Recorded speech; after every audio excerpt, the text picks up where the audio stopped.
Hey, it's Coach Carol coming to you today to talk about homeschooling, to give you some tips, because I have actually homeschooled in one form or another for the last 17 years. And so if you're homeschooling right now and you're struggling, you are in the right place. So my oldest, actually, I pulled him out in the 5th grade because I really felt called to do it at that time. I had lots of friends who were homeschooling, and I had 2 little kids, and he homeschooled right through high school and did some part-time math and science at the local high school and played sports there. And let's see, my middle one was homeschooled right through till 7th grade, and then he went to a private Catholic school for middle and high school. And then my youngest, who's graduating this year, was homeschooled, and then she went to private Catholic school for a couple years, and then was pre-professional dancing, so she went to online school. So we've done it all, and have to say that we are a huge fan of homeschooling because it creates a lot of self-discipline, with rewards. I'm going to talk about that, but there are ways to incentivize them.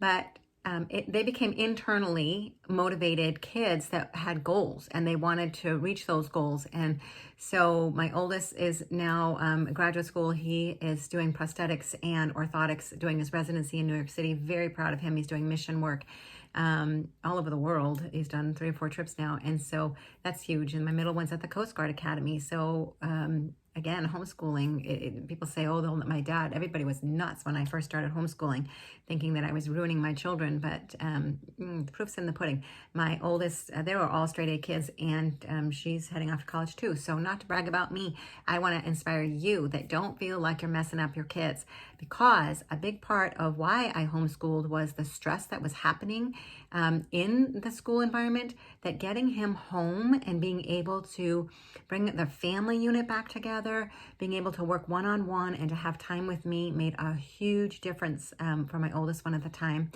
And not that it's easy. It is not easy. But here's some tips, all right? 1, give yourself grace. Plaster the word grace everywhere, right? Like family motto, we do grace, on sticky notes, post it around, and remind yourself it does not have to be perfect. It does not have to be perfect.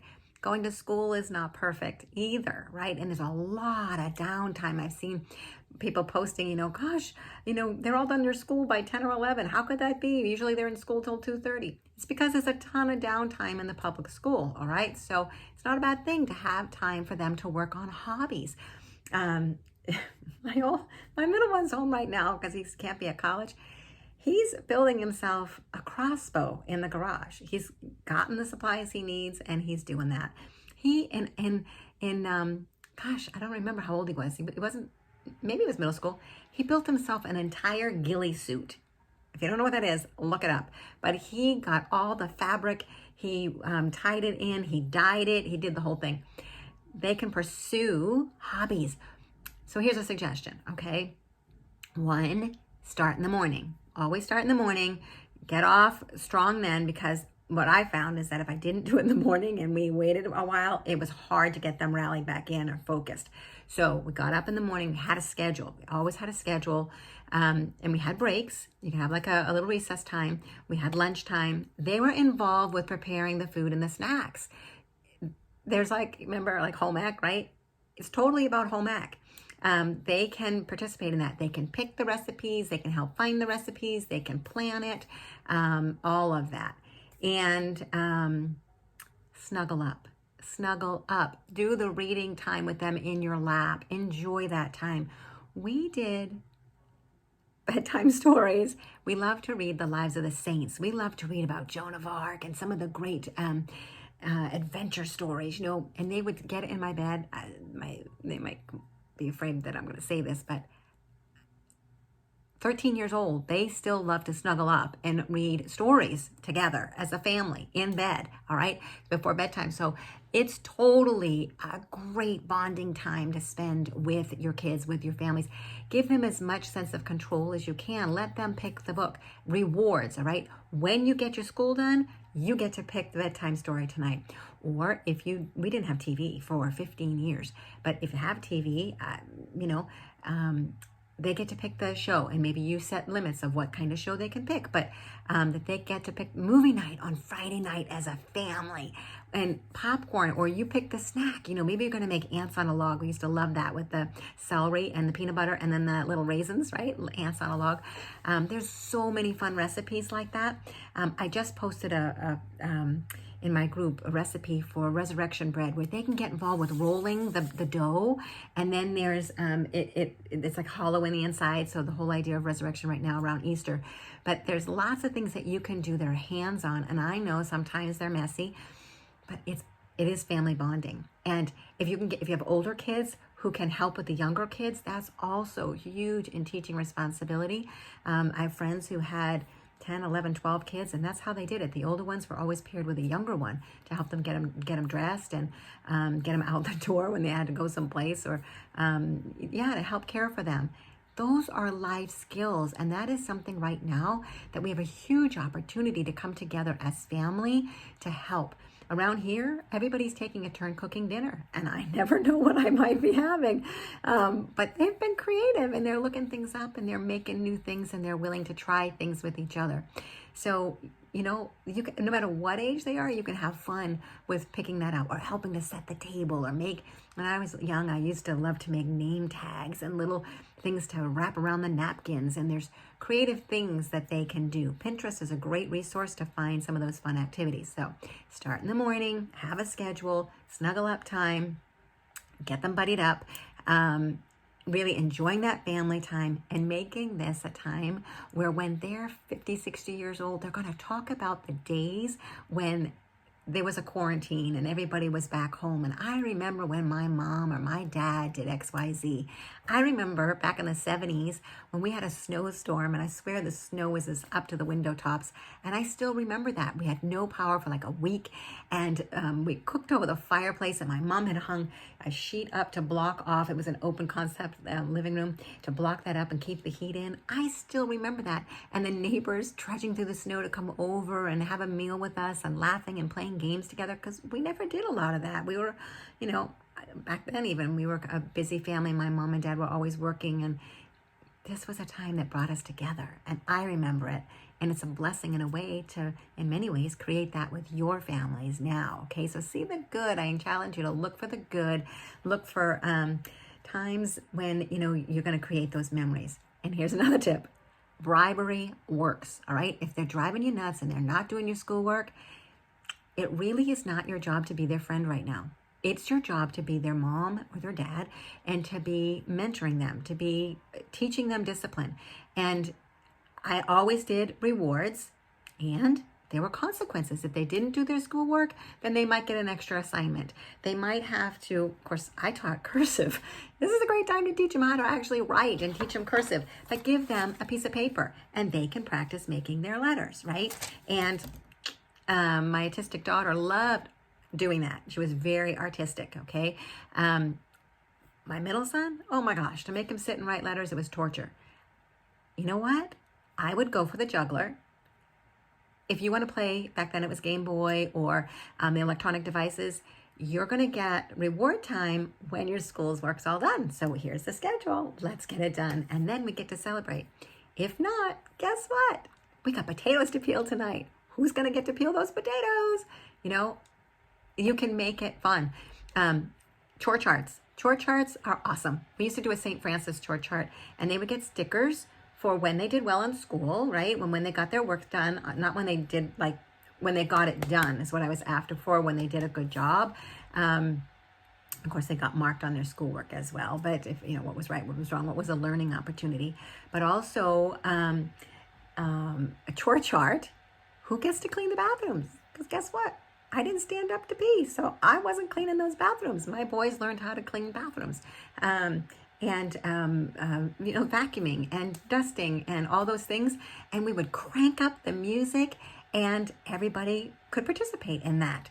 And then we'd come together for a fun snack. Maybe there was ice cream or something, all right? So that there's a family game time. There's something that you can do together, but it brought us together, and it helped teach them responsibility. So honestly, when my older one went off to college, he couldn't believe that his roommates were total slobs. When he had rented a house in graduate school and stuff, he was like the only one that was taking out the trash and mopping the floor and trying to keep the cockroaches out, right? Like, but the other guys didn't even care. So this is a time that you can teach them really good life skills, teaching that responsibility. So then they could trade in stars as they got their things done. And they had to do a good job. They didn't pass, they had to pass muster, right? Pass inspection. They'd get stars. And if you got stars, well, then you could, what we did is go to the dollar store and then you could get a treat. We were pretty broke back then. So any little thing like that, but you can come up with those ideas. Ask them what they want. Ask them what their reward is. And then you also know what their juggler is. For my guys, lots of times it was the devices or TV time. One summer, I got my oldest one to read the entire Bible because I bribed him with, for every page that he read, that he would get 5 minutes of TV time. That kid read the entire Bible that summer. Honest. And so let's see. So then, yeah, you can trade in the stars, right? And let's see, what other ideas did I have? Oh, here's one. All right. Super important. Super, super, super important is that you keep yourself and your husband as priorities. Yourself, because that was one of the mistakes I made when I was homeschooling, is that I wasn't even on the priority list. I did not know that I needed to take care of me. And so it's absolutely essential that you could figure out what is it that you need to fill your cup. Do you need to go take a nap? You know, stopping and asking, how do I feel and what do I need? I'm exhausted. I need to go take a nap. I actually used to feel guilty, and I was never a role model, like it wasn't safe to go take a nap. And so I burnt myself out. Nowadays, if I'm tired, I go take a nap. Or maybe I want a piece of chocolate. Or maybe I want a nice cup of tea. Or maybe I just want to go spend 10 minutes and meditate. Or go for a walk. I went for a really nice walk with my daughter today. So what is it? You know, make sure that you're doing those things that take care of you, and make sure that you're getting that couples time in. So that can be a challenge with kids, right? So once upon a time, what I did, my oldest was at that time, I think he was probably in 3rd or 4th grade, and he was still in school. And he had come home with homework, and he was sitting at the table doing his homework like a good little boy. And I snuck around the house, and I turned every clock I had an hour. And it worked, because all of a sudden he looked up and he's like, oh, wait a minute. How is it 8 o'clock already? It's my bedtime. I got to go to bed. And he was all upset. But you know what? He went to bed early. And I got the other one in bed too. At that time, I think I only had my other son. And my husband and I were able to put a blanket down on the floor in the living room. And we opened a bottle of wine and just had some couple time. Sometimes you have to get creative. And it's okay to make it fun. And then now they laugh about the time, because I did eventually tell them about the time that I changed all the clocks ahead. And they were talking about it just the other day. They laugh, but honestly, it's in the back of their head for when they're parents, I'm telling you. So you can do this. You really can. It is a opportunity. A lot of it is about your thinking. If you're thinking that you can't do it and you're exhausted, I get it. That's a red flag that you got to get some self-care in. Whatever makes you happy. It might be, right? Painting your nails. I'm all about painting nails. It might be just, like I said, little of dark chocolate, or it might be extra cream in your coffee. What is it that you need? Because maybe, you can't go get your nails professionally done, and you can't go get your massage right now. But you could say to your husband, gosh, I'd love a massage, honey. I'll bet he'll give it to you, right? So it's all about acknowledging that you are responsible for your own happiness, and you got to make sure that you're at least expressing those desires and taking care of you. A hot bath goes a long way, with a candle burning and then putting some nice body butter on or something, and just love the smell, right? That can last for hours. So all of those things are super important. So what can you create to make sure that you are doing the best in this time? What are you telling yourself? If you're telling yourself you're stressed out, you can't do it, whatever you're looking at, you're going to find more of. So if you pivot and say, gosh, maybe we didn't get all the schoolwork done today, but that sure was a fun math project when I had them fold towels, and they each got a penny a piece for a face cloth, a nickel for a hand towel, and 25 cents for a bath towel. I got all my laundry folded. They made a little bit of money. They learned how to trade up coins and make change, even if you can turn it into a store, right? Turn grocery shopping in the house into a store. What a blast. So look for opportunities. Tell yourself you're going to make it every day, one day at a time. If you need support, reach out. I have a Happy Wife community on Facebook that I'm happy to have women join. I'm actually working on a really fun Resurrect You, which is all about self-care and honoring yourself, for a week coming up in April. So next week, April 13th. Would love to have you join that. So post below, what's your takeaway? What did you get from this? What's your aha? And be sure to subscribe and click the little bell so that you'll be notified when I do future videos. All right. Thank you so much for being here. And I am standing for your success during this time.